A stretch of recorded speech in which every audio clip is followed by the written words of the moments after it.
12 months in a year, we're in our 5th month. We're reporting at completion of the 5th month, so that would be approximately 42%.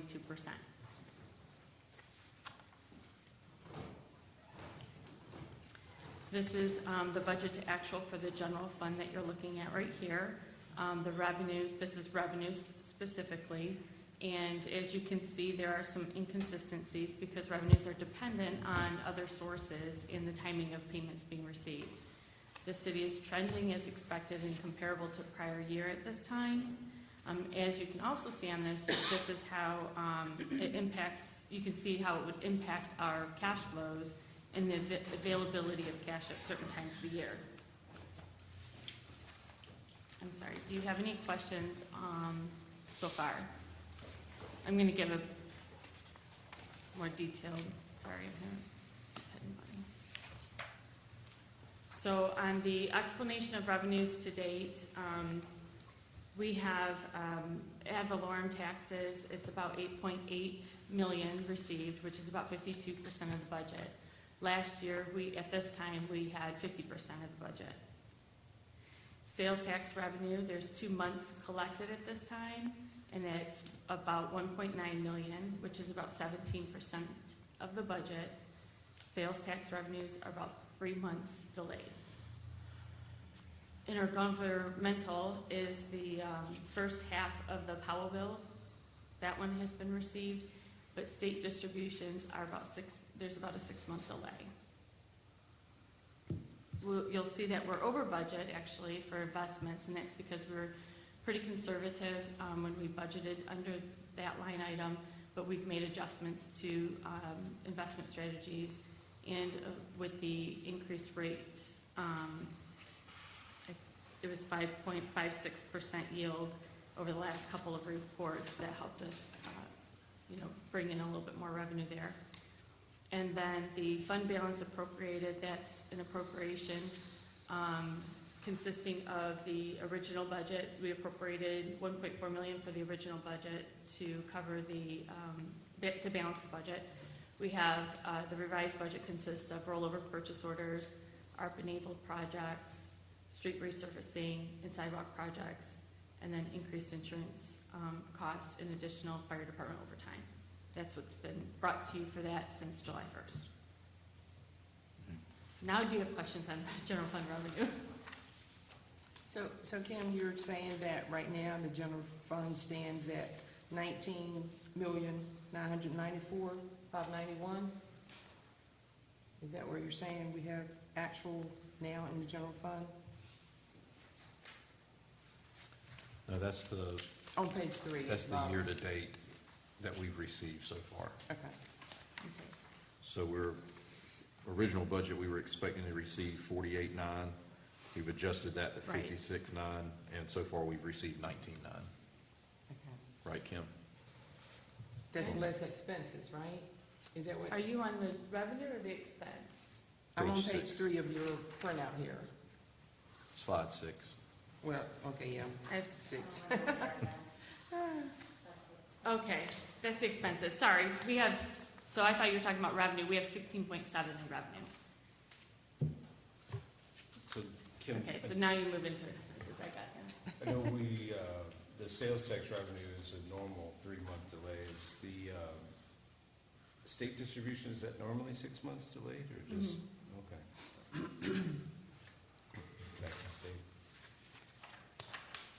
Just for my understanding, what produces a delay? What caused the delay? So it could be that they are reporting or they don't submit it for quarterly. So then the first quarter is submitted in December for sales tax, and then or state distributions, and then some things are just they don't send it out until later in the year, and then we're just not. But we record at the end of the year. You'll see that revenue be recorded because we have to record the anticipated revenues through June 30th as well. So the delay is all about state process payments to local and county governments. I'm sorry.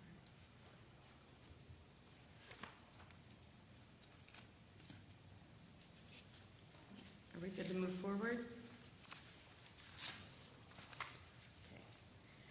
So this is the expenses for the general fund.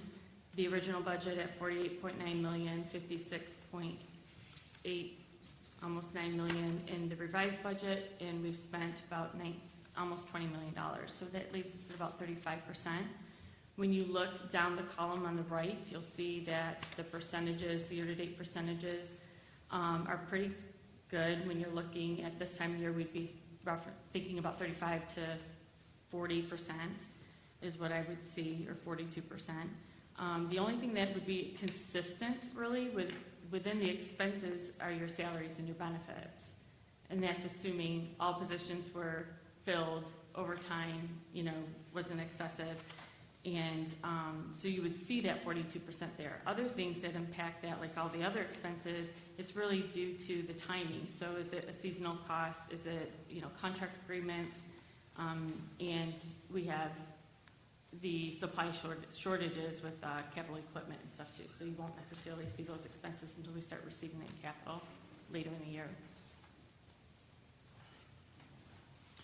Kim, what are the interfund transfers? That's an expense? So this one specifically is related to this, was it the solid waste transfer? The solid waste transfer that we brought to this last board meeting. Okay. All right. Thank you.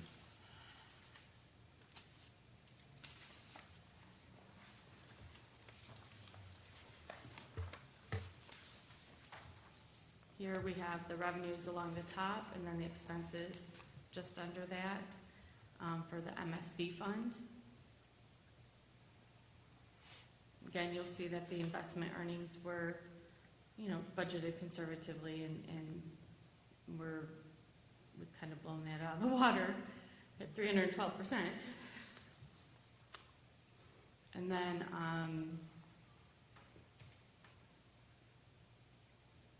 I'll move on to the next slide if you're good. The water fund.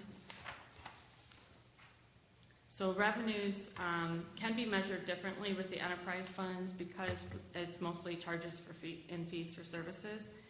As you see, it's about 40%, which is pretty much on target. The miscellaneous revenue on this line item consists of the communication tower rentals and sale of assets. That's what you would end up seeing in that line item. And then the expenses are on target as well. The debt service payments, you'll see it's maybe 14%, but that's because the bigger part of the payment will be due later in this year.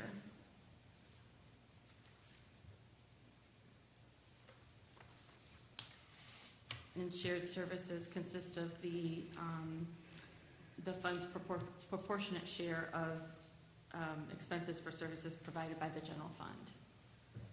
And that's based on a cost allocation plan. And then the interfund transfers and transfer supports consists of the pilot, the payment in lieu of taxes.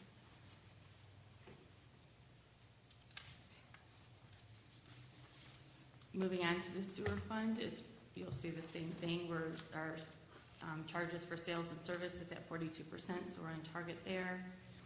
And expenses are looking like they're falling in place too.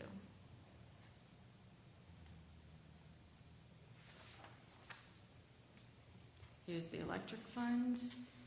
Of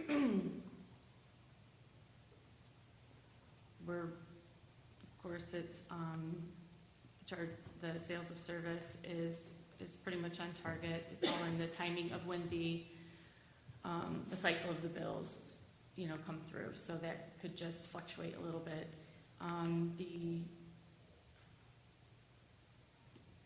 The miscellaneous revenue for this, for the electric fund consists of pole rental fees, the Kill Road property rental from the general fund warehouse, and then sale of assets and scrap metal. Expenses seem to be pretty much on target.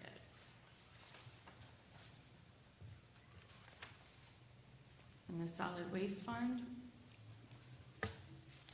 trending the same way.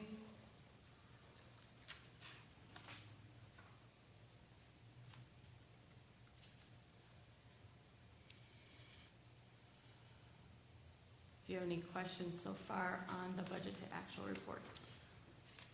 I know that water and then, of course, sewer in conjunction with that and electric is somewhat seasonal. Solid waste, it should be pretty flat throughout the year, correct? I mean, I don't know that we don't, I mean, there's nothing seasonal about picking up the trash. All our fees that we pay are, Consistent year-round.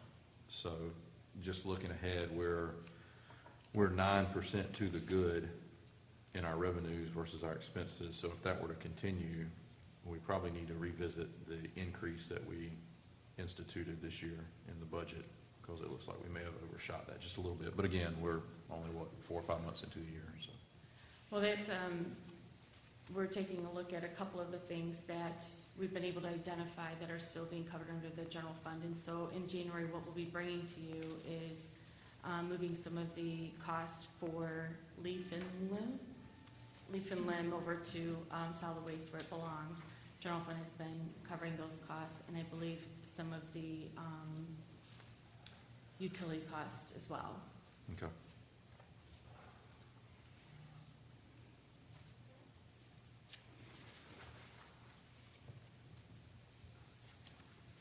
So taking a look at our debt, as you know, we finished we added 21 million to our debt this year. Right now, where we're standing is $55.5 million in outstanding debt for FY23 as of right now. The general fund consists of 29.3 million, with the water fund having just over 14 million. The sewer fund, that 8.8 million, consists of their revenue bond that they added as well. Taking a look at the 5-year history, these, in the last 5 years, this was the financings that we did. I have a note there on the Stanley White Center component B.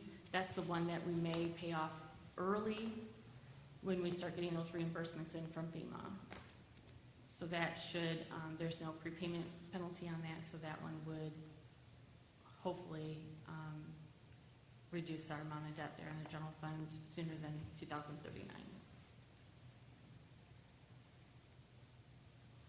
But we'll have that discussion right before that decision is made, because we need to evaluate all of our debt service and interest rates and things like that, because interest rates obviously aren't going down right now. Right.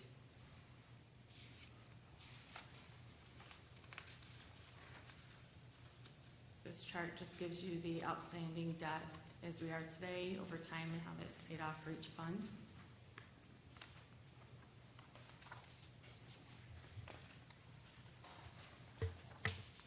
This chart is the debt payments by fiscal year. You can see that it jumps up in 2025 because that consists of the 3 financings that we did this year. And so just to give you a better idea, we'll talk about general fund. FY24, we anticipate paying just under $2 million in debt service. In 25, it will be approximately $3.2 million. And then based on what we've currently financed, that payment will slowly start dropping down over the next several years. That's going into the next slide there with the debt payments over the next 10 years. The first column is the fiscal year, the general fund, MSD, and the enterprise funds combined.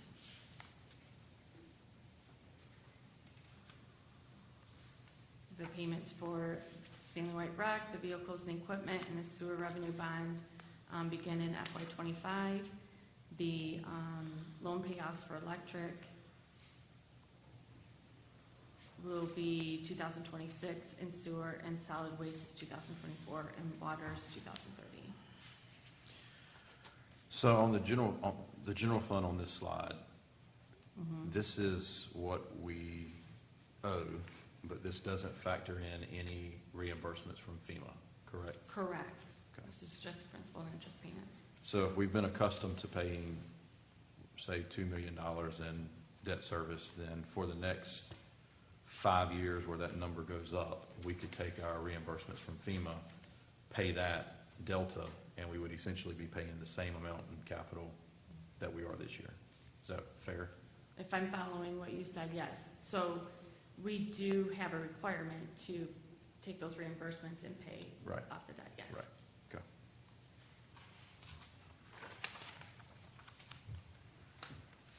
So looking ahead, we really need to carefully take a look at the capital plan, and it should really encompass all of the city's entire capital needs, buildings, growth, infrastructure. As the city's growing, we need to look at the needs, not just the vehicles and equipment, which typically is what we've been seeing when they do their budget, the capital improvements for their budget. With that, then it helps us plan for the future so that we can align that funding appropriately as well with the cash flow and such as things are, being paid off. I'd like to see a 5 to 10 year plan and be able to evaluate that and prioritize it, so that gives us direction as to where we're going as well.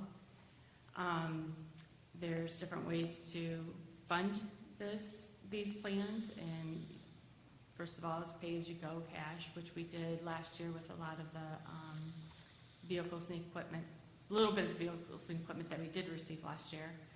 And then other options are general obligation bonds, the special obligation bonds, revenue bonds, and then, of course, installment financings. The goal would be to set aside some funding utilizing our reserves and maybe adopting a policy that puts a certain percentage aside of our available fund balance that we, at the end of the year, we're able to start funding some of these capital projects down the road, so it reduces the amount of borrowing in the future.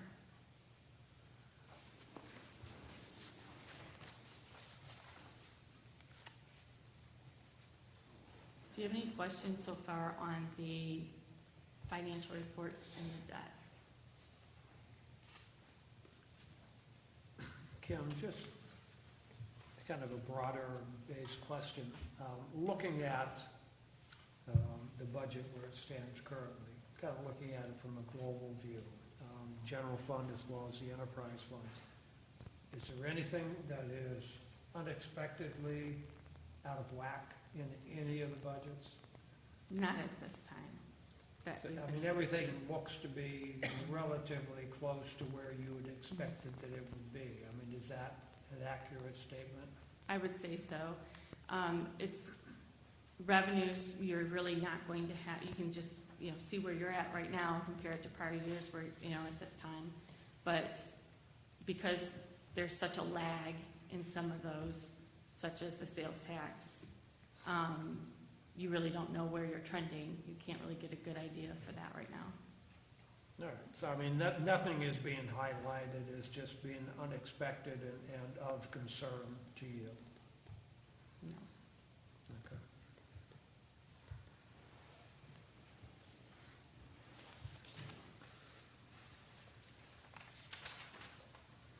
So tonight, the auditor will be presenting the financial report, and I just wanted to take a moment and highlight a couple things from the audit. We have the fund balance. The fund balance is the total accumulation of operating expenses, or operating surpluses and deficits since the inception. It is a difference between the fund's assets and liabilities as a whole for a fiscal year, and it's calculated at the end of every fiscal year. I highlight that because we try to guess this every month the best that we can by running this calculation, but knowing that there's some big swings in that because of the timing of revenues and expenses, and so it's not ideal sometimes to do that monthly. I just don't know that it gives the right picture, especially because it's hard to separate out what's really an available fund balance versus the total fund balance. So the total fund balance ended with 35.6 million, which is about 61% of the expenditures. Of that total fund balance, we have 14.2 million restricted, which is not and non-spendable. Then we have another 6.1 million that's committed or set aside for the ARPA funds. So that takes our available fund balance down to 15.3 million, which is about 40% of expenditures. However, that is an increase of 1.8 million from 2022 that we added back into the available fund balance. But when we talk about fund balance, it's really important to know the difference between the total fund balance versus the available fund balance. This is, I'm sure, a loaded question, but what roughly, or what are the big items that make up the 14.2 that's restricted? It's restricted by state, it's a calculation by state statute, and what's in there are encumbrances, so POs that were rolled over, outstanding encumbrances. There's the Powell bill funds. There is any of the, prepaid expenses, and Is the 8% LGC requirement built into that? yes, or no, It's not. Not the, so that is not necessarily a requirement. It was a statement that they made, but it typically isn't enough. 8% isn't enough for most municipalities. So maybe if you could send it to us later, whenever you have the opportunity, I would like to just see what makes up the 14.2. Sure. So- Well, so- you'll see that tonight, actually, Okay, because he goes through that through the audit report. I know Okay. inventories is also in there as well. okay, all right, good, thank you.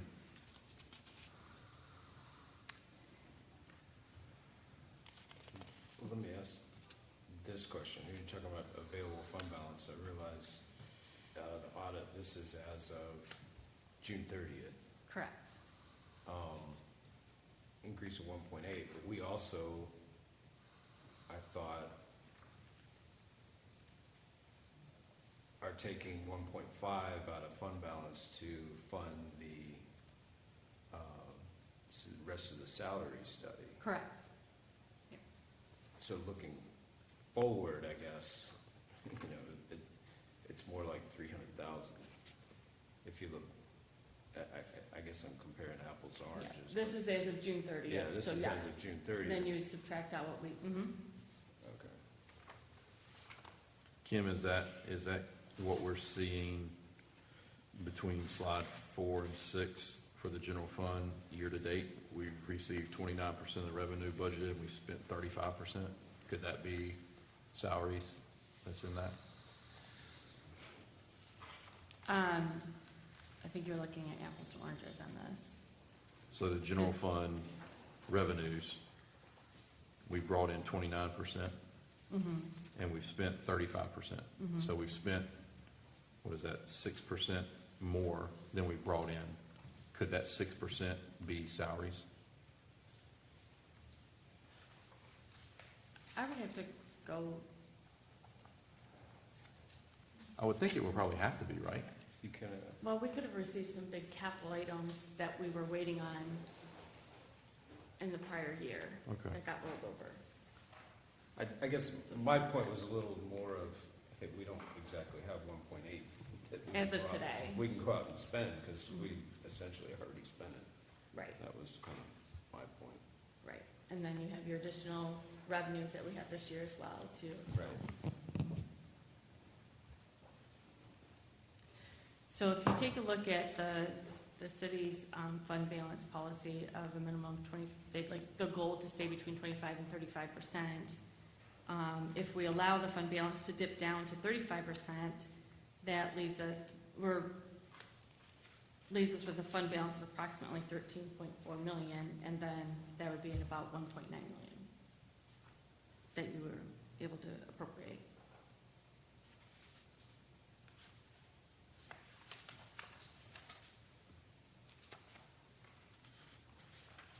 So moving on to the enterprise funds net position on the next slide.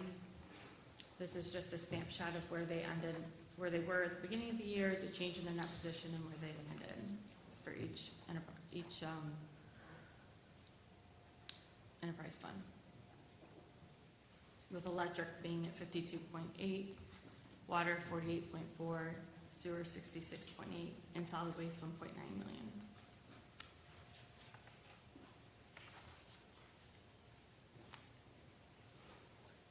Do you have any questions on that so far?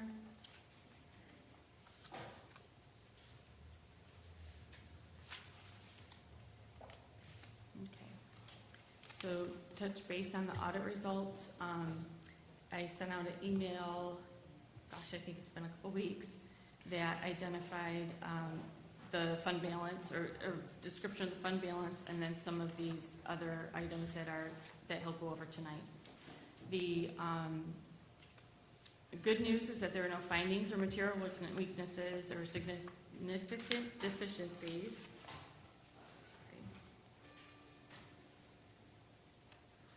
Which those are a more serious nature and require corrective action plans. And those typically are due to weak internal controls, conditions that adversely affect the unit. They could be a result of signal poor management, material misstatement, mismanagement of funds, and budget violations. So we had a clean audit. We did not have any of those. I'm happy to report. We did have a financial performance indicator of concern. This is a tool of measurement used for tracking revenues, expenses, cash flow, and other financial outcomes. And it's useful with planning and decision making. So the FPIC, which is for us was the cash flow indicator, and it resulted with indicating that the rates are not covering the operating and debt service payments for the water and sewer funds for FY 2023. With that, we just have to provide a response to you, which will be submitted to you in January. And basically, the result of that FPIC is because we had partially funded some of the capital projects with the intent to reimburse once the financing was secured.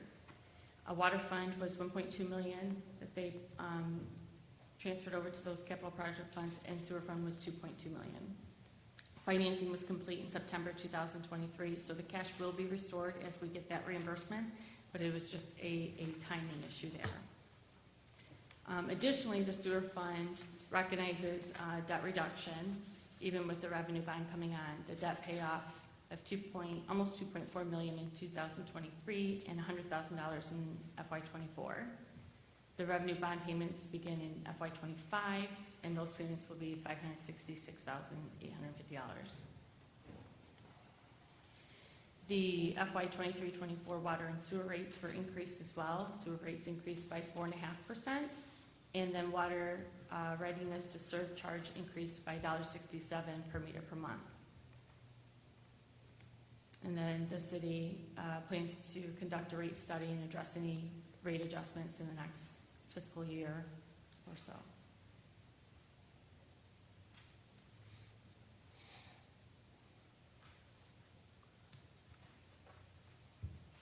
Do you have any questions on the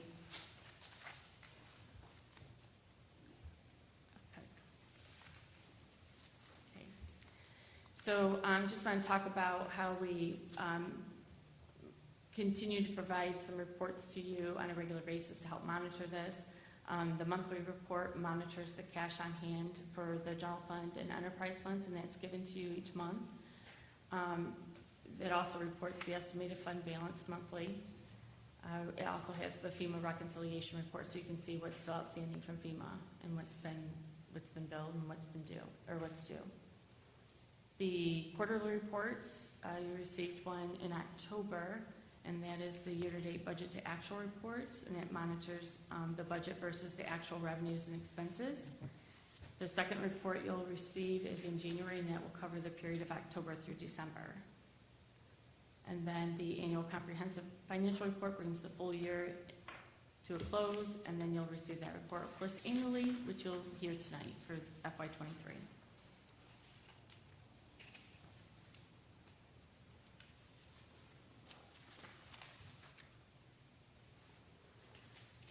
So moving into budget, we're getting ready for the FY '25 budget development. And I just wanted to go over a couple things. General statute really provides the direction for this, and it states that the city manager is the budget officer. Budget requests are due by April 30th, and that is by statute. Preparation and submission of the budget and budget message is due no later than June 1st. Filing and publication of the budget and budget hearings, there's statute that discusses that and the timing of that. And then the budget ordinance form, adoption, limitations, tax levy, and filing. It needs to be adopted no later than July 1st. We have the budget calendar here. Today, we're discussing, and we have our discussion planning meeting. Tomorrow is our department head meeting where we'll kick off the budget process. And then next, over the next month or so, the department heads will be preparing different requests. And then we'll also have on February 6th the Board of Aldermen retreat. That's where we'll bring to you those personnel and capital requests, any recommended changes that they've made to the schedule of fees and charges, and also their projects and initiatives.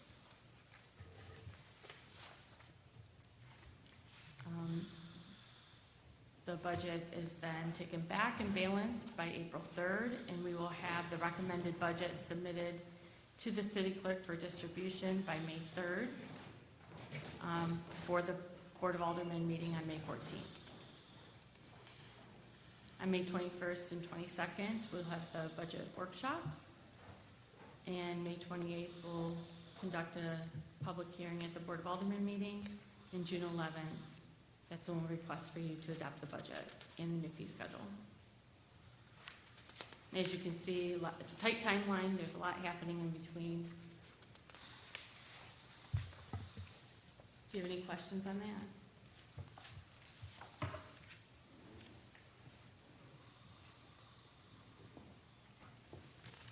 So new this year, we've had a lot of discussion about the strategic planning process, and it really is a process in which the city's vision is defined and the goals and objectives are identified. It helps provide direction, involves community and staff engagement, assists with decision-making processes, and assists departments in establishing goals and objectives that support the city's vision. And then it follows with aligning the budget to support that plan as well. So it's really essential for us to get board feedback. We started that with the survey to help increase the engagement with the board and assist with the decision-making process, hopefully to be more efficient with the process this year. So you received that survey.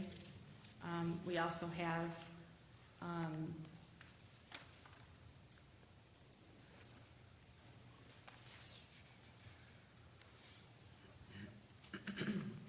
okay, so with that survey, the departments will get those responses as well.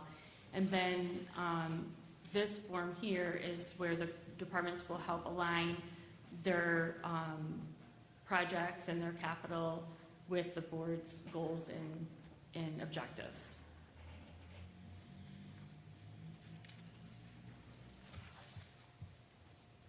At the February workshop, you'll receive this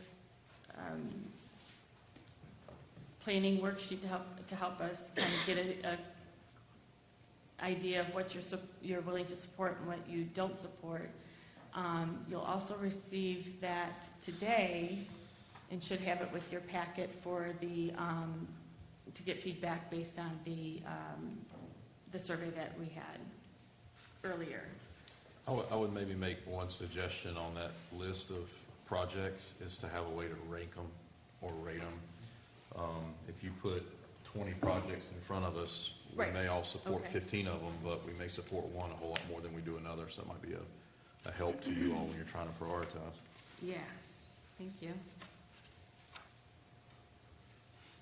Particularly when one's 100K and one's $1 million. I mean, Yeah. your cut line's gotta go somewhere.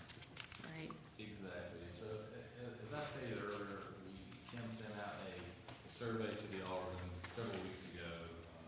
We received all of them back from all of you, so very good inputs. We appreciate that, so we're going to take a little time to go over that information. Just some additional comments that we received. One was more involvement from the board on budget requests from the department. So,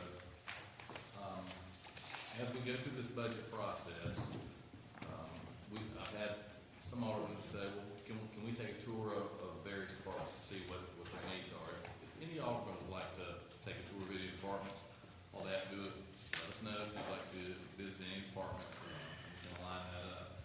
But as we do the budget workshop in February, the department heads are going to have an opportunity to talk about the capital requests and also any personnel requests. And at that time, you'll have the opportunity to ask any questions you may have. And yes, I agree with you, Mayor Odom. We can look at a ranking to help, especially with each department. There are some departments that are going to have more needs than others, as usual, and so that will help with that. But also, we also need to remember, we're not going to really have a good idea on anticipated revenues for several months. We know that there's a finite amount of money that we can work with each year. And so when we start adding that personnel, those costs increase. When we start talking about any COLAs or merit increases, that's cost. There's a cost for everything we do. So we'll just go through a few of these things. So in your budget packet that you're going to get, which will be, you'll actually receive that this year about 2.5 weeks before the budget presentation. It will have a list of all the capital projects. It will have a list of all of the personnel requests and from the departments. And if, as what I'm presenting, if I did not agree with it, there will be a red line through that. If I didn't support it for whatever reason. That doesn't mean that it's the end of that request. The alderman can still come back and say, hey, we'd really like to see this project. What can we do to work this out? And then that's when the budget workshops, we have that discussion back and forth on how we're going to pay for whatever. So we'll have continued conversation on that. One of the comments is everyone in the city needs to be cross-trained. And I think I can safely say in most departments, all the departments are doing a pretty good job on cross-training things. There are a few things that we do need to look at cross-training. The biggest example I can give you right now is our clerk does not have a backup at this time. And so that's very important that the clerk has someone that we can rely on if anything happens, if she's on vacation or whatnot, to help take over her responsibilities. And then there are probably some other things like inspections with development services. We've seen with the new staff come in, they've really taken more of a proactive approach over previous years and nuisance abatement enforcement. And we found that there's not enough time in the day for them to get to all of those issues that they're dealing with. And so some of those things will be coming up during these budget discussions. Infrastructure of our city streets, you're going to see this multiple times throughout this. On the next slide, economic development. We had several comments on economic development. Be open and willing to provide economic incentives to grow our tax base for new development. Apply for more EDA grants to aid the redeveloping of the Greater Duffyfield and Five Points corridors, which are a gateway to downtown. And continue discussing and hopefully come to an agreement on moving forward with proposals for the development of city-owned property, and specifically the old Days Inn property, the property at Hancock and South Front Street on the corner, the old Fireman's Museum property, property adjacent to the traffic circle, the little strip of land between the county property and the Galley Shops location. And also the Hancock Street parking lot, which is beside the Fireman's Museum. Also, economic development, we received comments on budget for development services to travel to appropriate trade and industry conferences to sell our city. More focus on bringing restaurants, family activities, and retail shopping establishments to New Bern. And again, the Days Inn property comes back up again. So one of the things that we have done in this budget year is we have completed the retail market analysis. Development services staff has been for the last several months reaching out to businesses, whether it be restaurants or whatnot, to talk about the numbers here in New Bern, what we're needing, what we hope we can draw. One of the biggest interests we've seen so far are gas stations, still gas stations, the Wawa's and the Sheetz, they've had an interest here, but we're really trying to get some restaurants and some other retail establishments as well to come into New Bern. So staff continues to work on that, and we will be attending various trade shows as well where those businesses gather. And really, these shows take place on a monthly basis all over the country. So we're going to be making an effort to get New Bern's name out for those things. Under projects specifically, it was brought up potential pier at the Broad Street extension, public fishing at the end of Broad Street, replacement of the fencing, basically in that same general area. And this is at the area we're talking about is where the Sudan property was. The county still owns that property now. And possibly encouraging the county commissioners to commit to developing their waterfront lot as possibly an open space. So we have talked to the county about what their plans are. Don't know what their current plans are, but if the board supports us, we're happy to speak to them about that. Streets. With 21 million we added to our debt last year, no big projects this fiscal year. Increased funding for street repaving and sidewalks instead. Resurfacing of city maintained streets and increased paving project, and also resurface streets in Pembroke. So I think we're hearing loud and clear from a majority of the aldermen that paving is a big issue and a big concern that you would like to address. Also under projects, fire station west of town. We should discuss the meaning of a potential new station by considering if we still need the Elizabeth Avenue station. And we can certainly analyze that as we look at all kinds of things regarding fire rescue. I sent some information out to all of you earlier today. We do have a new fire chief that is going to be starting on January 8th. And so they're going to be tasked with a lot of analysis of how we're moving forward in fire rescue, and so look forward to hearing their comments when they get on board. Also, a general comment on potential right-of-way purchase and extension of Elizabeth Avenue to Highway 43 to help relieve traffic in and around the H.J. McDonald area. So that will take some analysis by our staff to look at that. Additional projects with East Grove Street, floodgates, culverts project under the railroad starting as soon as possible with completion by June of 2025.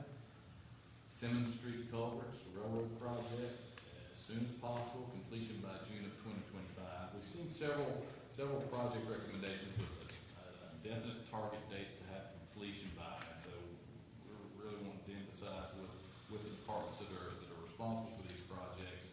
While we know that the planning part and the design and state and federal approvals takes time, we don't like projects that sit out there for multiple years, and so we're very cognizant of that. We'd love to be able to get projects addressed and completed in a much more timely manner, so we're going to be working with staff on that.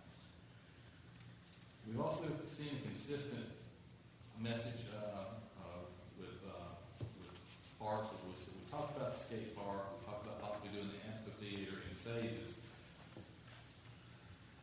Additional substation. Public Utilities recently applied for a GRIP grant. We did not receive that. Charlie is currently working on the next round of that. So hopefully we'll have a good outcome of that as this year and this upcoming year unfolds. Comment about bringing all city employees together under one roof in terms of having a massive administration facility where a variety of departments are together. The police substation in Ward 3, whether it be a small facility or joint use with the current fire station. And Ward 3 is not out of the question. Installation of a second building along the rear property line of the farmer's market, increasing the available space for use by the market. A day center for the homeless population. Completing the sidewalk project on Country Club Road connected to Trent Woods. Buildings, it's been a common theme of new parks and recreation grounds maintenance facility. Putting a new public works facility in place and moving parks and recreation grounds maintenance into the former public works facility. And we do know that there's a need for parks and recreation grounds maintenance to have a larger area. Look at options for the old water plant property on Moose Boulevard. Once options are known, decide how to proceed. Renovate the building for the day center for homeless. Under vehicles, police vehicles to support the new take-home car policy. Purchase of the fire truck or refurbishing of the existing fire truck. 3 quick response vehicles for fire rescue to respond to non-fire calls. And another similar one for passenger trucks for our fire department so they can respond to and assist medical calls without taking all the fire apparatus and entire crew. This is something that the new fire chief will analyze when they come into play. So any comments on some of those projects that you all have recommended? Are there any priorities over one over another that you would like for us to focus on? Aren't you gonna take the results from this? Mm-hmm. Okay. But yeah, and yes, by all means, right there, but if you've got any comments along the way, we'd love to hear that. Okay.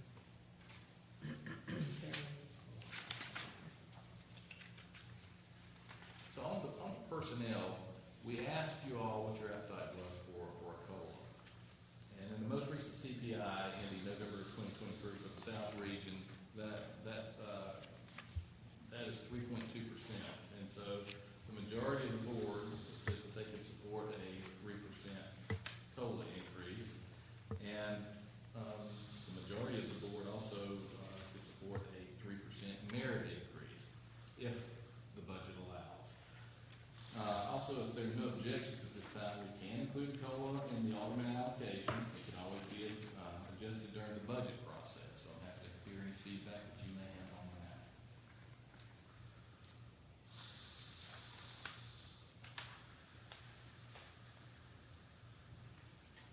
In terms of balancing the budget, we asked you several questions. One, if there was any interest in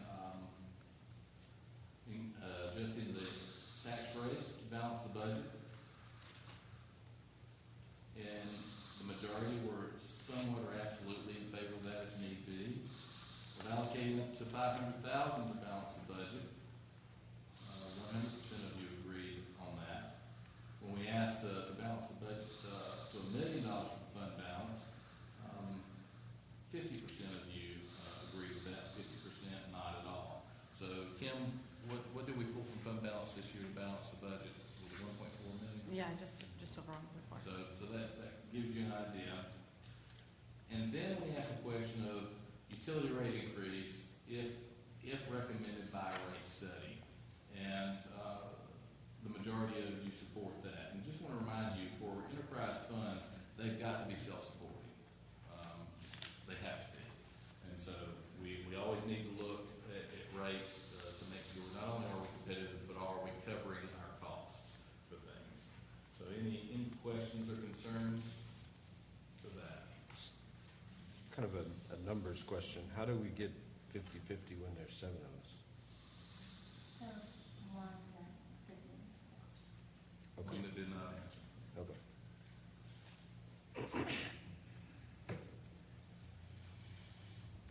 Some other comments that we received are New Bern has one of the lowest tax rates and it's not increased to keep up with demands. We can't keep on lowering our services. Citizens understand inflation. They pay increased prices at the gas pump and keep going, and they pay an increased tax rate to keep the services they want and to see improvements in infrastructure, etc. We can't keep a mindset that taxes in New Bern should never be raised. Then another comment is, I believe that any projects or capital expenditures for the fire department should wait till the new chief has a chance to conduct an evaluation and make sure presentation to the board, which they will. Other comments? We've gotten away from the lean and efficient mindset of the city, which was adopted in 2014. While I support our employees, there's always room for improvement. If everyone gave 100%, we wouldn't need the amount of staff we have now. Why should those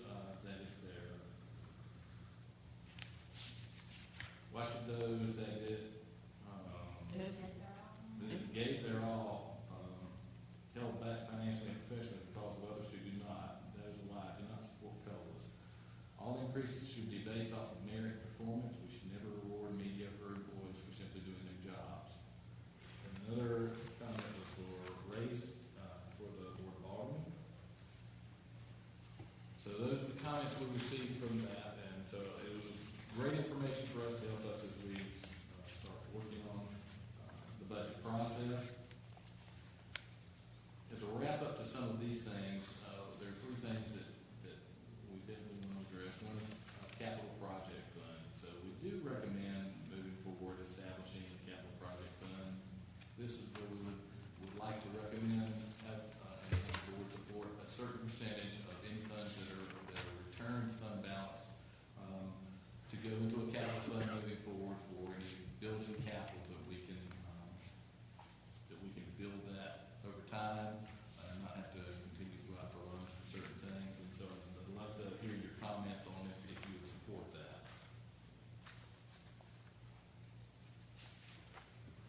Would you repeat that again, Mr. Hughes? So creating a capital project fund where at the end of the year, we have a reserve amount left over from the general fund that's going to be turned back into fund balance, allocating a certain percentage of whatever that is to go into a special reserve fund and fund balance, specifically for capital expenditures. So whether that be to acquire property or to build new buildings for the city, that would just be our way to start saving money for that year after year. Sounds like a good idea. I agree with that. Sounds like a good idea. I agree. And so we'll come back to you with recommended percentages as we go through this budget process, but I think we would definitely like the board to adopt this year. So at the end of the day, the percentage will be based on, as you just said, expenditures and all of that stuff with the balance. Based on unused funds at the end of each budget year that would go back into fund balance, a percentage of that. Okay. Of the available fund balance. Just as a general question of how that would work. Essentially, we're getting our audit report tonight. That would essentially be the decision of That's right. what's left. Okay. So it'd be a December decision, not a July decision. Okay. And so just on the Board of Aldermen engagement, of course, we encourage you to ask any questions you may have. We're going to share everything with you with this budget process. You'll have an opportunity to ask department heads questions as we have our budget workshops. So requests that are not recommended by myself and the budget committee, they will be redlined, so you will see that. If you have questions on why we did not recommend those, we're happy to respond to those as we go through this in the next several months.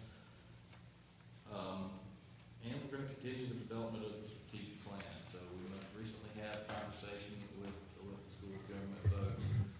We're getting ready to start engaging our city employees as well by doing a survey. And most likely right after the first of the year, based on the information we have, we're going to start getting some public feedback from the public on the overarching goals that the Board of Aldermen helped to establish at a meeting about 6 weeks ago, last time we had a workshop. Are there any questions that you all have? Anything else that you would like us to think about focusing on for this budget process this year? I don't have a question or necessarily about the budget process. What I would like to see done is that when the presentation is made for the budget, that we have the explanations that Ms. Kim gave. If we could have some of those integrated into our report. You gave some very good explanations about different items, what we owe. You explained that to us. You also talked about the budget calendar, and you offered explanation I like to see that written and included in some of the reports, just personally for me, that you don't have to do all that reading to explain it, and that as we view the budget and the information that's provided, we can read along with you. Okay. Yeah, I'd like to see that included in what you present, please. Okay. And like I said, you're gonna receive your budget book several weeks in advance. We'll go over that. If you have questions, once you get it, please don't hesitate to reach out to myself or Kim. We'll answer any questions you have as we work through this process. It's always a tedious time going through this. Putting a $150 million budget together it takes a lot of time, a lot of energy and effort from all of the departments. And so we appreciate your patience and support as we go through that. I have a question. For the merit increase, Kim, do you have the dollar amount that 2% would be and the 3% would be? I do not right now. Okay. I'm sorry, I didn't run any of Okay. those numbers at this point. We'll probably start showing that in the February meeting. I think we can show that and give you an idea Okay. of our workshop. Okay. And then just as a recap, these will be due at the retreat, not, this is just given to us for reference right now. Yes, that's for your reference. You can fill that out. We'd love to get your comment. You don't have to give it to us right now, but we can give you a copy of anything that you filled out. Anything else you want to add? Yeah, I think I would have to say we'd like it before the retreat, because that Okay. helps us with, so if we could get that within the next week or two. What do you guys feel is reasonable to get these back to the staff? What is the date of the retreat again, please?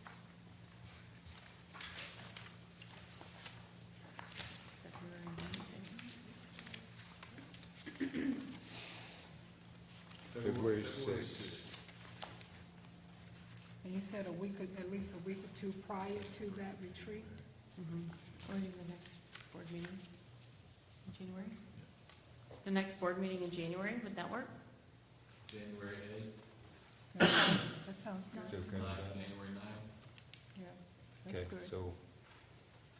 so staff request we get the budget planning worksheets back to them by the January meeting. And if you have it done sooner, you can Yeah, email it. Mhm. But just to give us a deadline, that's helpful. Foster, I do have a question. So, are you,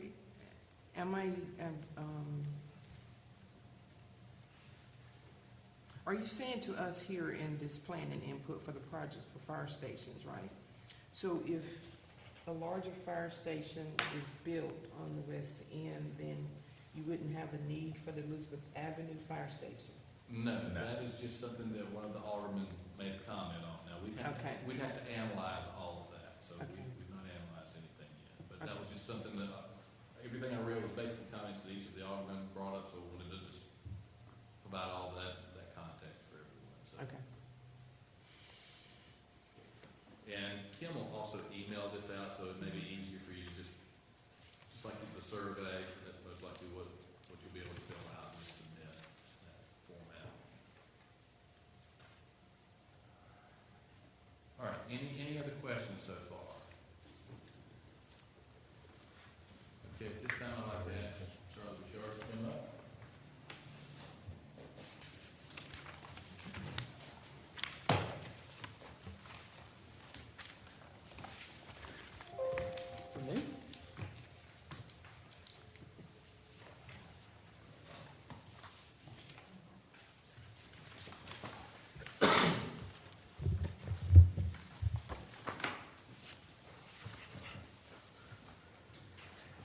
Good afternoon, Mayor Pro Tem Brinson and Board of Aldermen. Happy holidays, and glad to be here before you. I'd like to take a few minutes and discuss our power supply. made a few notes, primarily for my purpose, to keep me on track so I don't wind up down some rabbit hole talking about something that's irrelevant or not important. But I thought I'd just start off with a review, basic understanding of our purchase power contracts for those that may want a refresher on it. All of our power supply, for the majority of it, is bought through an agency called the North Carolina Eastern Municipal Power Agency. I call it NECEMPA, a lot of people call it NECEMPA. There's 31 agencies in eastern North Carolina that participate in that. New Bern is one of it, makes it 32 communities in eastern North Carolina. Inside NECEMPA, there's two contracts. The FRPPA, which is the full requirement purchase power agreement, and that's a contract between Duke and NECEMPA, where NECEMPA buys power. There's another contract called the FRPSA, and that's the full requirement power sales agreement, and that's an agreement between NECEMPA and the member agencies, so an agreement between NECEMPA and New Bern on what the terms of our power costs are. Managing that contract, there's no staff at NECEMPA. It's just an agency in these contracts. That agency is managed, and the contracts are managed and administered by staff at electricities. So when you hear me talk about electricities in this case, they're managing the contract on behalf of NECEMPA. And they manage both the FRPSA and the FRPPA. Does that make any sense? No. Hang on, it doesn't get any better. Hey, Charlie, let me ask you a quick question. The amount that is paid by each of the agency members to the power agency, is it all the same? No, sir. It is, it's an allocation based on the amount of energy, the size of utility you are, particularly in kilowatt hours. And it's been under some debate lately. Those allocations were set up in the 1980s. And New Bern is not the same size. Elizabeth City is not the same size. Tarboro is not the same size. So there's been a bit of a discussion over proper allocation. There was some reallocation done recently in that last agreement that I just brought you, where generation was, we got more generation. We were able to get our generation reallocated, but it's a blended allocation of what was done in 1980s and what our sizes are today. As you can imagine, there's a lot of communities that got smaller, and they don't want to give things up. And we've gotten bigger, and we need more. We want our fair share. So it makes for a very interesting conversation and a tough contract to negotiate. Does that answer your question? I think so. So the larger the agency, the cheaper they purchase electric from. Is that correct? No, the rate. I'll get into some of this in a minute.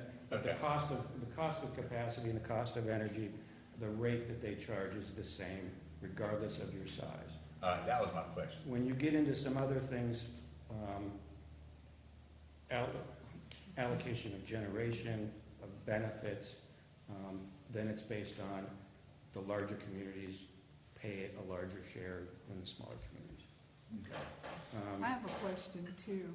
You said that there's been conversations conversations are taking place now. Are you the one at the table that's advocating for the city of New Bern, or? Yes, ma'am. Okay.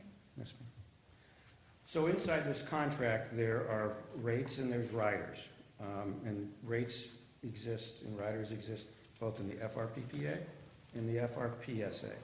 And rates are intended and designed to recover the cost of providing the service. Riders are intended and designed to balance the cost of service that may not have been recovered through rate design.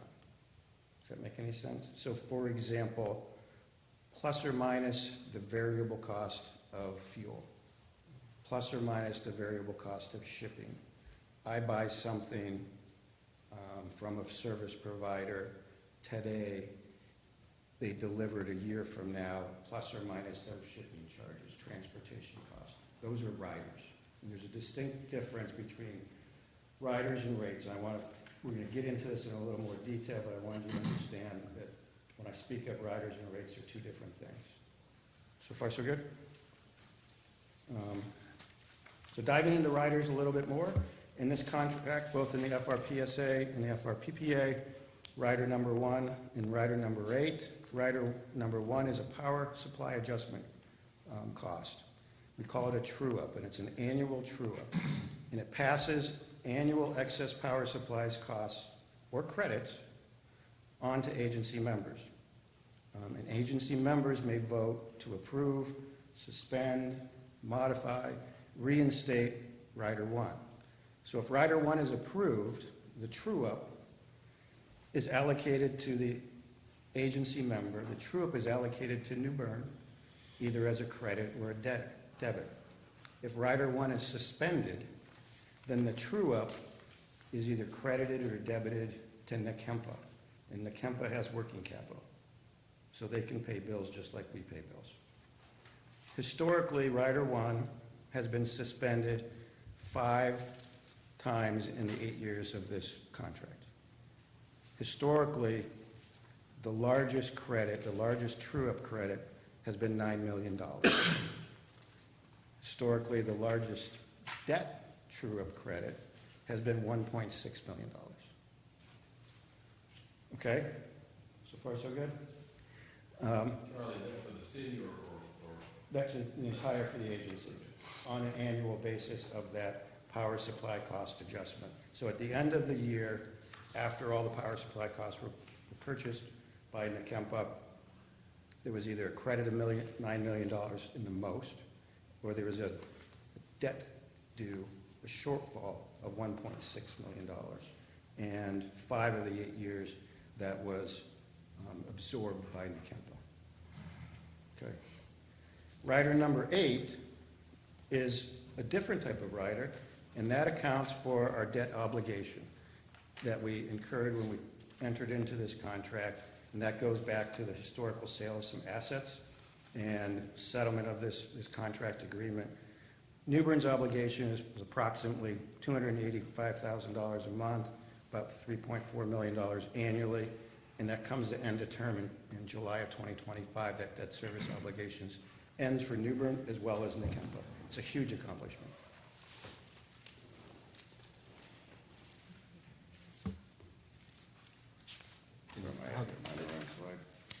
Charlie, how long has that been? Is that 10-year, 15-year? 30 years. Okay.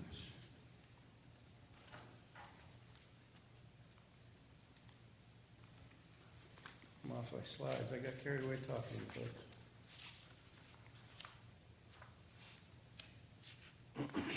I asked you this once before, I think, but can that debt be paid off early? Yes, it can. I've looked into it. It's not financially, there's a lot of legal fees you'll pay up front that I don't see any cost benefit in it. But yes, technically it can be.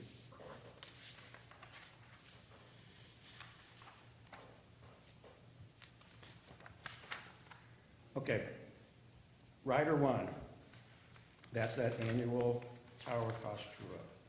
And I want to talk about true-up for 2022. This is power that was purchased by the agency, consumed by New Bern, bought by New Bern in 2022. So July of 2023, NECEMPA paid $53 million in a true-up for power supply costs in 2022.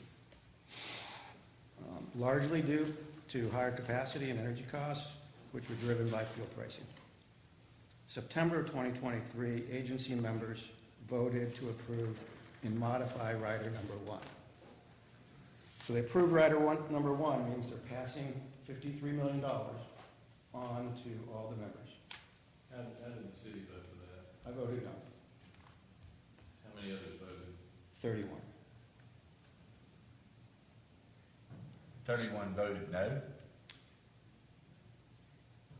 I was the only no vote. I don't know if everybody was in attendance. I don't have the tally in front of me. But I proposed a different solution.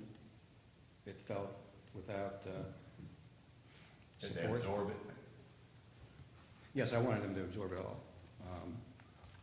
But that fell short of support, and then they approved this.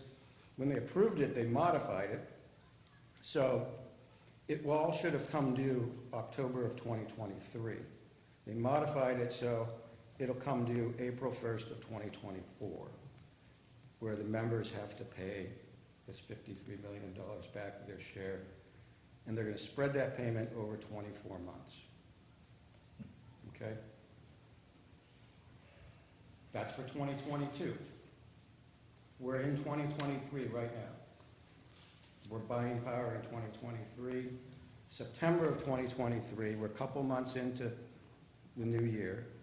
Electricity's staff notified us, Nakempa, that there's potentially another $53 million true-up coming for 2023. They had promised to give Nakempa, myself, a update on that in January of 2024. If that's true, July of 2024, Nakempa will potentially have to pay that true-up to Duke. And then we'd be back to October of 2024, potentially looking at another $53 million decision by the agency. And so this 53 million, again, with 31 participants, is, you said, addressed according to the size or the amount of power that's used? Yes, ma'am. There's proportion. Okay. I'm assuming here shortly you're gonna tell us what our, I figured that's gonna. Very soon here. What our sheriff's gonna Are be. we okay so far, other than the shock? I just got another question, and it's back to my first question for you.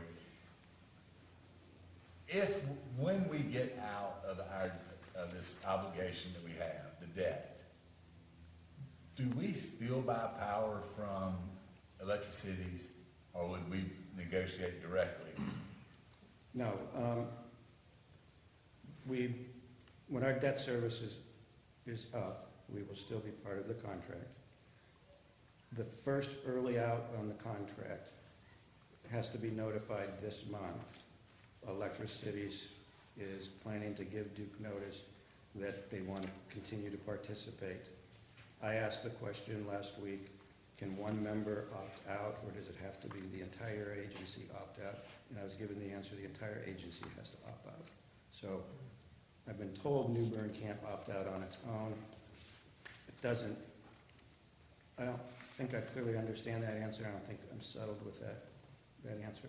I think we need to look at our options. So the entire debt by the power agency members is due at the same time Yes, sir. and paid up on the same day? Yes, sir. Which at the same time would reduce Nakempa's monthly working capital, or monthly expenses. They don't have to pay. They're passing through that debt service, so they would need that much less per month, one would think.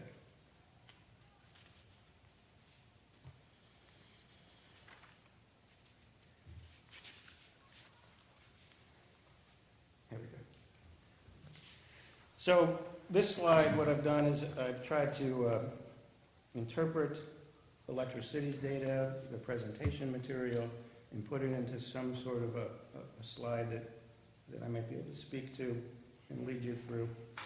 But basically, talking about the yellow highlighted areas, coming at us in 2024, April of 2024, is the Rider 1 2022 power supply cost adjustments, which is equivalent to about a 4.2% rate increase. It's not a rate increase, it's a rider, and that's equal to $3 million, but they opted to do that over 24 months. So I'm showing the first year due in April of 2024, $15 million, or $1.5 million. At the same time, they're forecasting a 3% rate increase effective April 1st, 2024, which equates to about $1.1 million. And then in October, as I mentioned, of 2024, We still have to find out what the true-up on the rider for 2023 power supply costs are. That's to be determined. Verbally, they've said back in October, it's about this, it's close to another $53 million, what they were seeing based on fuel prices. 2025, and then April 2025, we got to pay this the next year of that first rider. So this table don't compound the rider from 2023. I just don't know. I don't have that information. It's a wild card. And then, so good news, 2025, they're not forecasting any rate adjustments. But in July of 2025, rider number 8 comes off. And that's about equivalent to an 8.7% rate cost decrease to us. It's about $3.4 million that comes off. I've been trying all along to get us to July of 2025, knowing that comes off and that due to inflationary measures that would easily be absorbed in operating expenses, as folks are seeing. But I'm struggling to get there. So at the end of the day, I broke it down, into 5-year forecast over the next 5 years. It's about 6.7% rate increase, $2.5 million total cost adjustment. But the real pressure is immediate.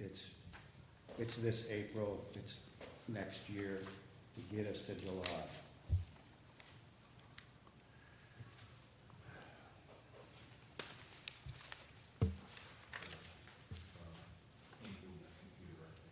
Am I pointing at the right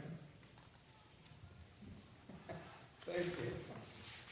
So Charlie, what you just said, you're saying that from April of 2024 to April of 2025, you're trying to get us there.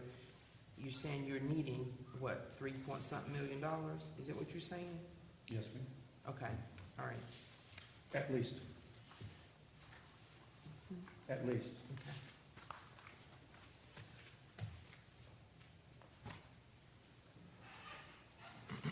So next steps, now through April 2024, I think we should be considering these potential cost increase and retail rate adjustments. That's the obvious thing to do. Consider, as our finance director mentioned, 5-10-year operating expenses or capital needs, inflationary pressures. Have a long-term plan. Have a forecast. Have a rate path. I think that's the healthy approach. And also include in those thoughts are the things that I just mentioned in summary.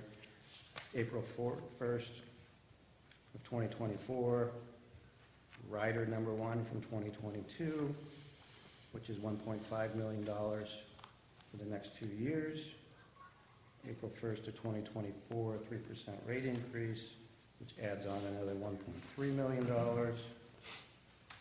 Potentially another $3 million rider increase in 2023, still to be determined.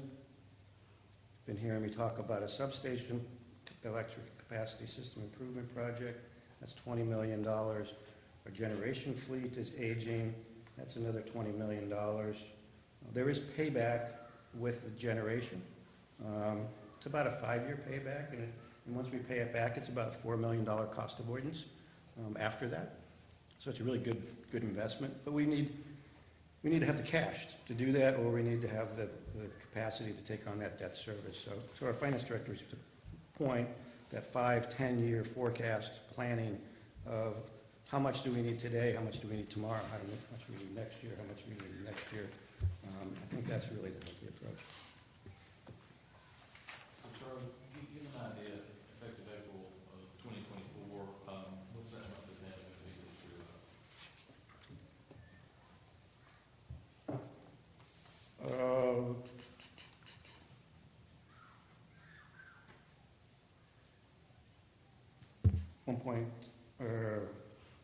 $125,000.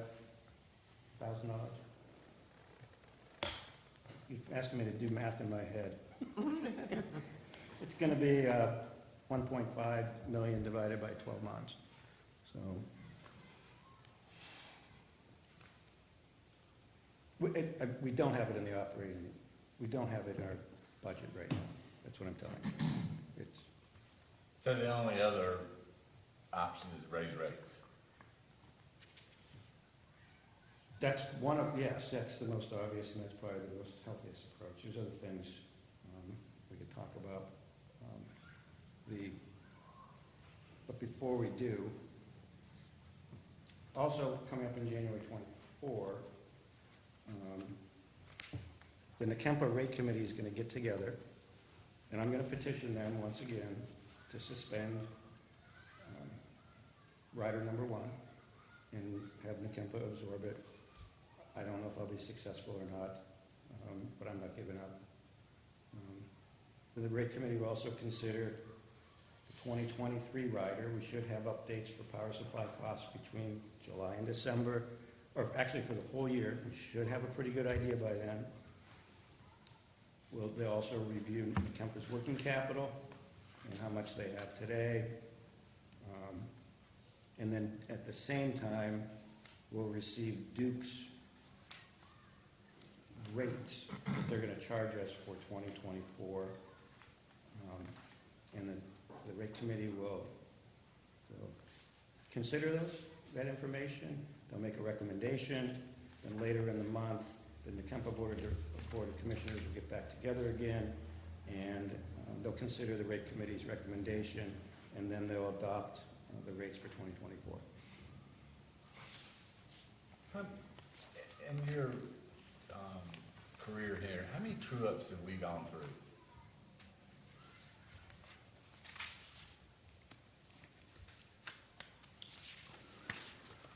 There's one every year. I've been here 5 years, so at least 5 and a half. So this happens annually?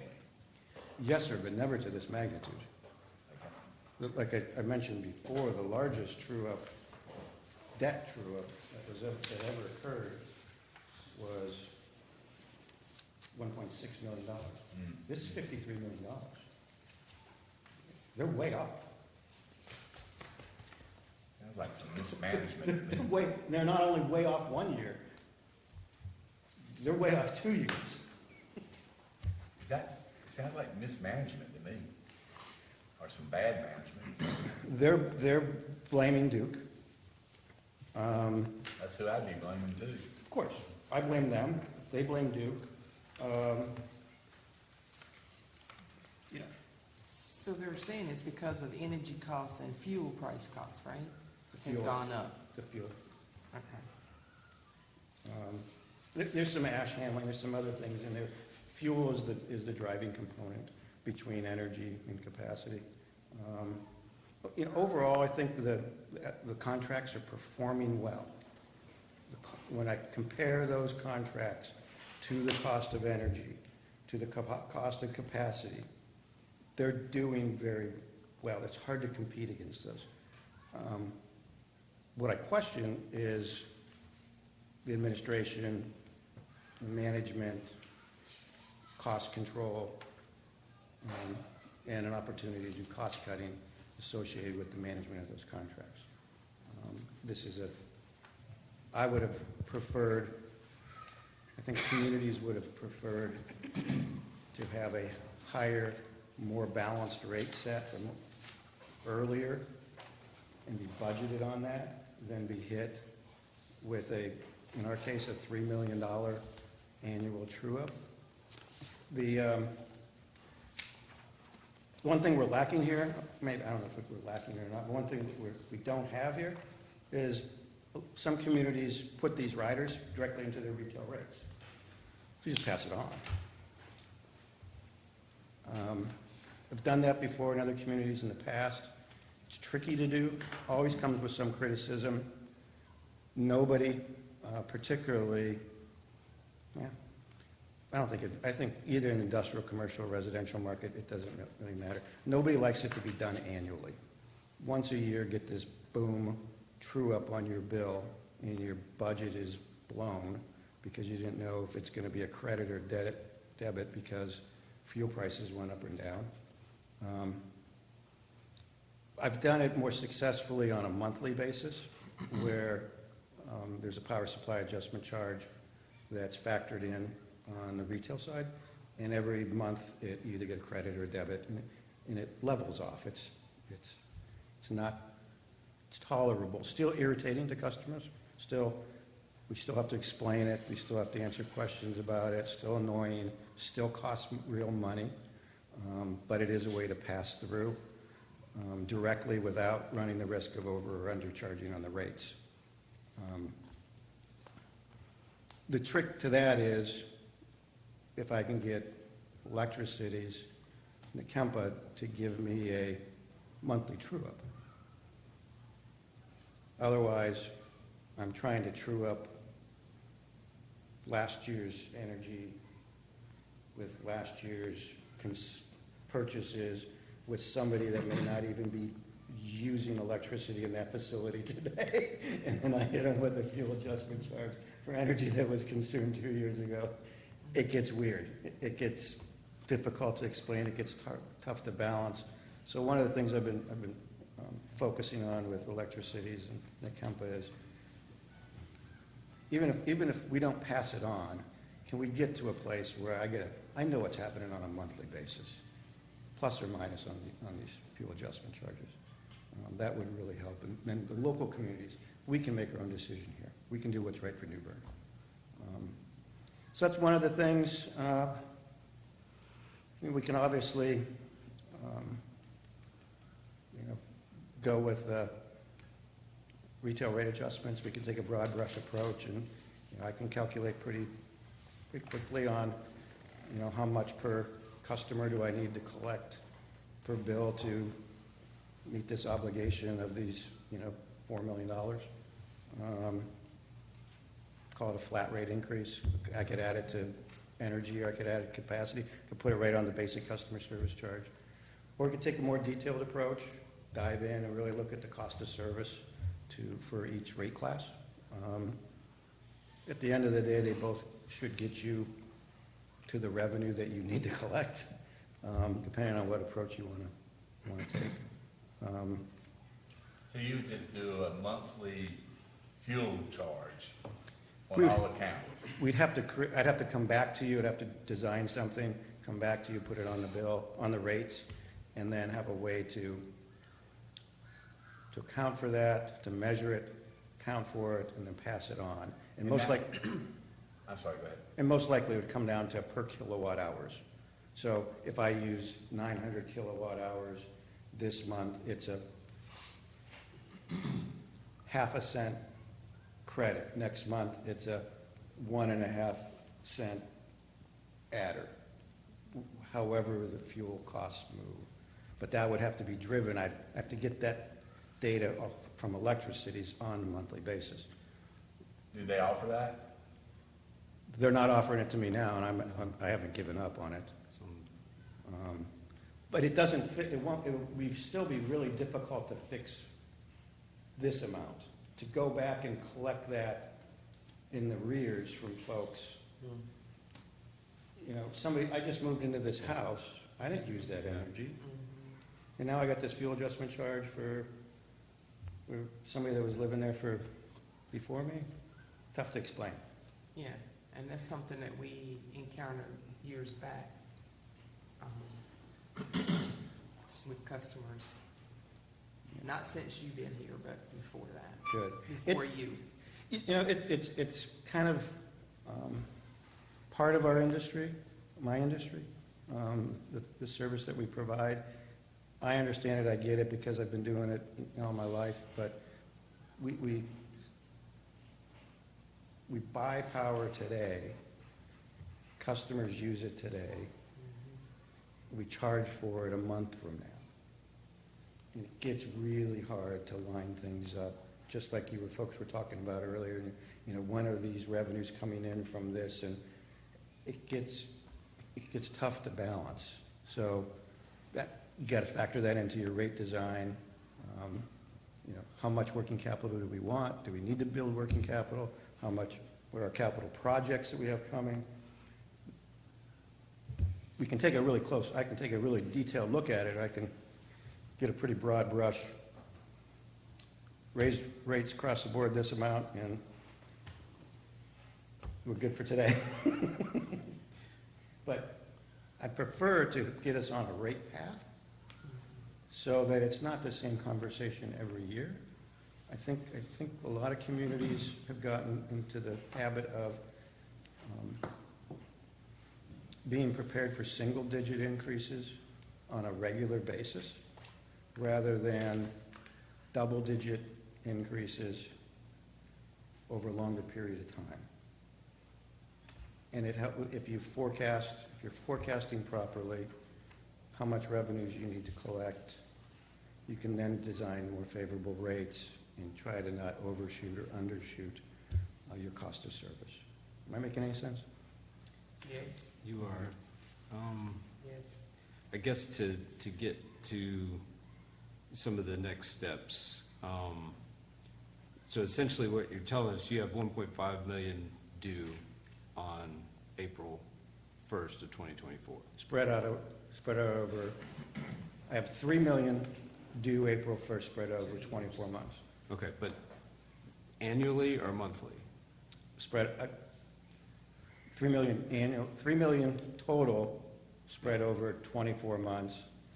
The first year, 1.5 million spread over 12 months. Okay. Am I making any sense? Yes, you are. I was, I heard a couple of times annual and then a couple of times monthly, so I was I just may have trying to make misspoke. sure. So starting April 1st, Yes, we're going to pay the 3 million over the 2 years, which, according to this, if we decide at a future date, it's about a 3% rate increase-ish, if we choose that route. no, that 3% will be mandated on our power supply costs. So that's gonna happen anyway. That's the forecast that I've most recently received. We're getting back together in January. I Okay, will that's the petition Duke for rate, relief. the Duke rate increase through New Kempa, is that what you're saying? Okay. Yes, sir. That's what they were anticipating And back in has- October. Well, they should actually be getting Duke's rates right about now. By the time they get them and get the board together in January, then we'll get that information, so, Okay, so getting back to what we're trying to figure out. yes, sir. So we will probably end up with a 3% rate increase April 1st. And then we still have to figure out how to end up paying for the Rider 1 true-up for 2022, and then the Rider true-up for 2023, which hadn't been determined yet. So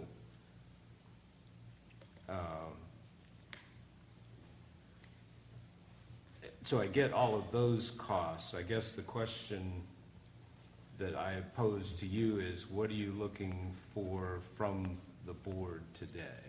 Is this just information? Just This informational. is information, so Charlie's going to be coming back to the board probably at some point in January or early February with some recommendations for the board to review.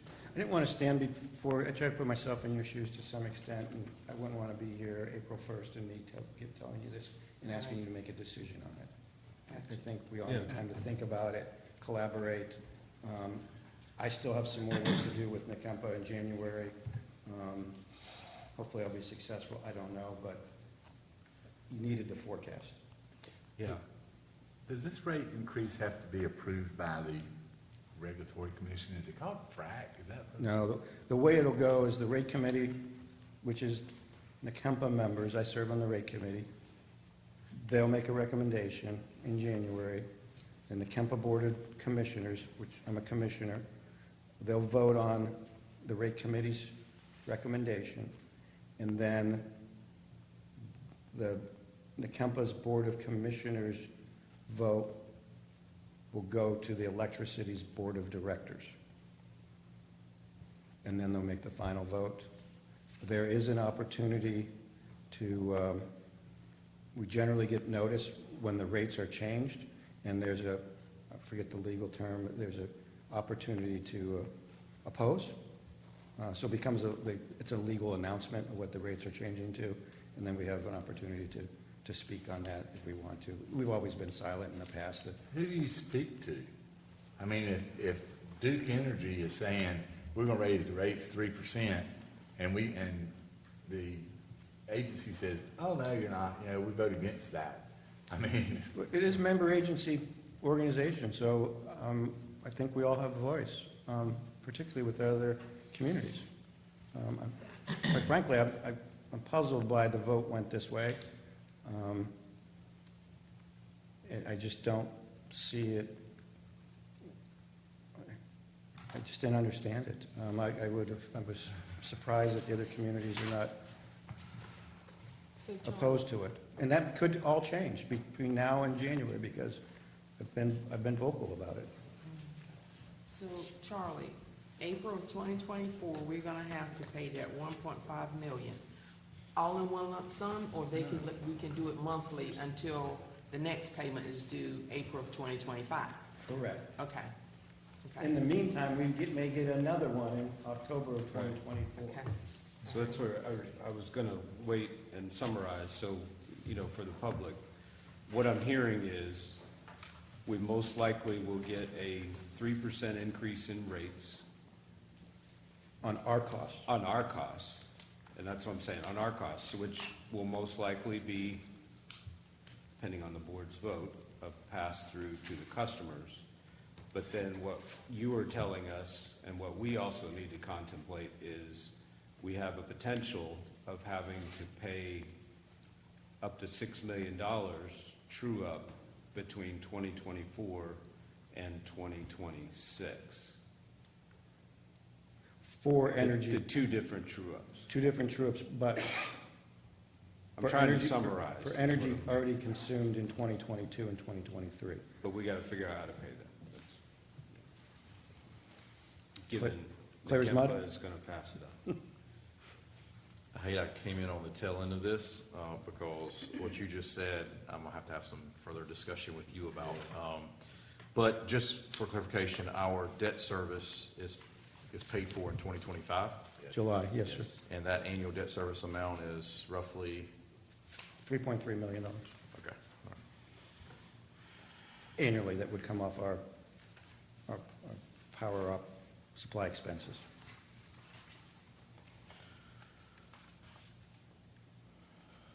Okay.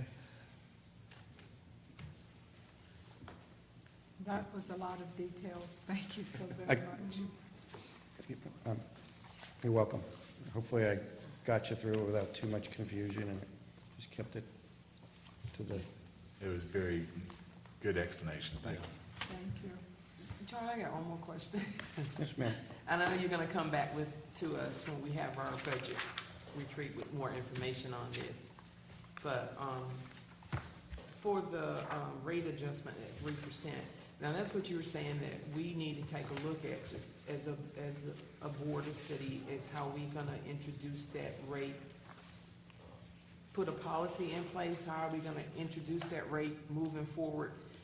It'll be a certain amount that we know we're gonna have yearly based on, Not for the rate, I was talking about the rider okay, and the fuel, what I call fuel adjustment charge, a true up for energy, the cost of energy that wasn't recovered by NECEMPA's rates. Fuel prices went up, shipping prices went up, ash handling went up. The end of the year, they didn't have, our rates weren't high enough, so they had to make up this extra money. That's called a fuel adjustment rider. We don't have that in our retail rates.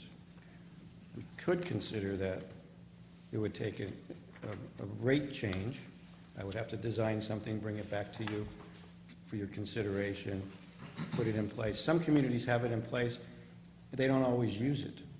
They only use it when it's necessary, when they feel it's necessary.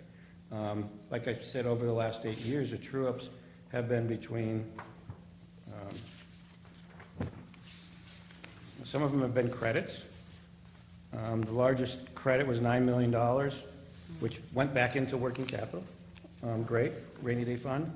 On the debt side, $1.6 million. So, that would be a benefit to us, wouldn't it? yeah, Don't you think? it's not, when you spread that over 32 communities, it's not a lot of money. It gets absorbed in inflationary costs. Okay. But when you talk about, so those years, if we had that fuel adjustment charge, most likely we probably wouldn't have passed it on and irritated our customers with that monthly aggravation of, you know, half a cent more here or there. But now we're talking $53 million.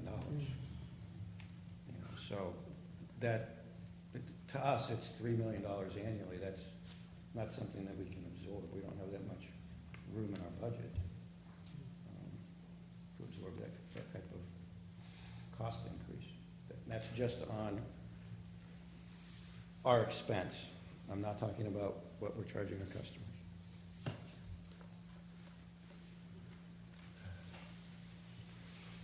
Glad to bring you the good news. I'll go back to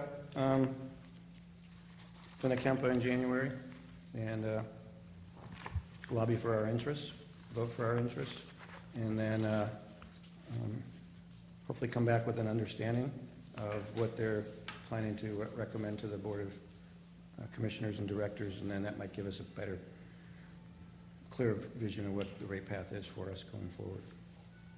At that point, you can share with us the other representatives that sit on the Nakempa board that we can reach out to and express our thoughts and opinions on it, correct? I can do that this afternoon. Okay. Please do. I will. And just want to remind you, as Charlie stated, when all the member agencies voted, Newbern was the only one that voted against this, that we're aware of. I was there for all the votes. I made motion for something different. It fell with no support, and I was the only no vote in the room on the action that they took. Puzzling. And thank you for that. It's all driven by Nakempa's working capital and how much working capital one thinks they need to have. January of 2023, they had $160 million in working capital. They need 40 to 60 per month to pay their obligations. Their minimum working capital by policy is $80 million. This true-up came, they paid the true-up in July 1st of 2023. They paid $53 million. At the end of that, they have $110 million working capital today, which is $30 million above the minimum working capital. And they're proposing that we pay them back the $53 million? I don't understand it. I can't. Well, I agree.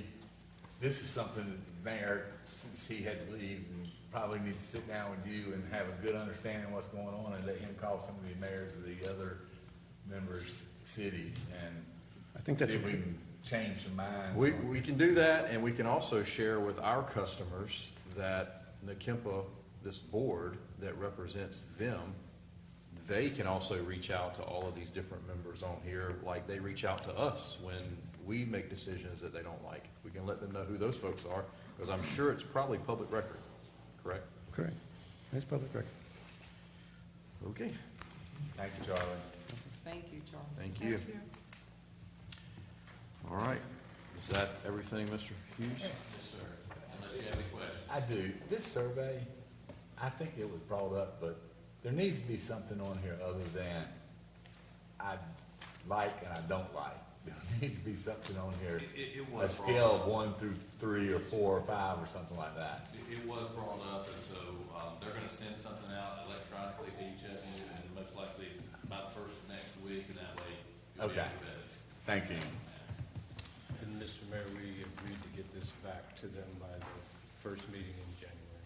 But a new one, right? Yeah, the new All right. one, the new one. Okay, very good. So since we have concluded the agenda for this meeting, we will adjourn and then start a new meeting at 6 o'clock. So if the board is ready, we entertain a motion to adjourn. So move. Second. Have a motion and a second. Any further discussion? Hearing none, all those in favor say aye. Aye. Any opposed? We're adjourned.